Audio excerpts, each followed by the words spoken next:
ኦኬ አንድ ኮኪ ያማታል። አዎ እንደዚህ ነው የምነግራችሁ። እኔ ምንድነው እንዳትሉ አውቃለሁ። ይሄንን አላህዬ ምስክሬ ነው ሱብሓነሁ ወተዓላ ፊቱ ነገ የምቀርበው ጌታዬ። ኦኬ ወረቀቷ አልተስተካከለላት። አዎ ብዙ ወረቀታቸው ያልተስተካከሉ እህቶች ወንድሞች አሉ። አላህዬ ረቡል ዒዛ ይርዳቸው፣ እሷንም ይርዳት በረሕመቱ በእዝነቱ። የአንድ እህቱን ችግር ለመቅረፍ ሲነሳ የእሱን ችግር አላህ ያነሳለታል ሱብሓነሁ ወተዓላ። ይሄን ደግሞ አንድ ሰው የሚያደርገው የሚችል ብቻ ነው። ላ ዩከሊፉ ላሁ ነፍሰን ኢላ ውስዐሃ።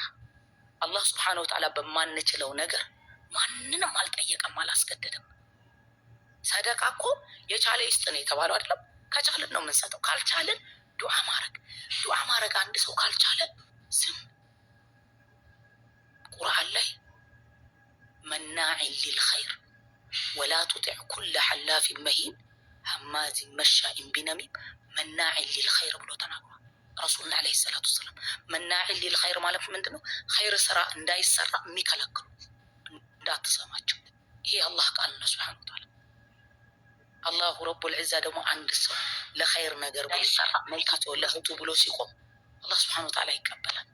ያ ያለኛ ጌታ ድብቅንም ግልጽንም የሚያውቀው ጌታ ሱብሓነሁ ወተዓላ።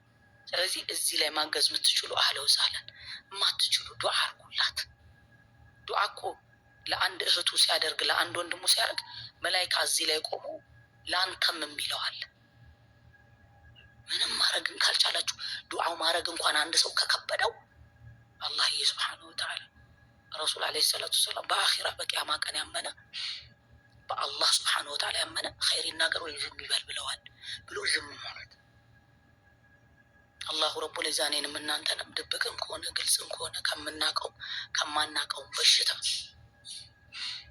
ይጠብቃል፣ ነጃ ይበላል። አላሁማ እሺ፣ እንደው ለማስረዳት ያህል ነው። እሺ ባረከላሁ ፊኩም።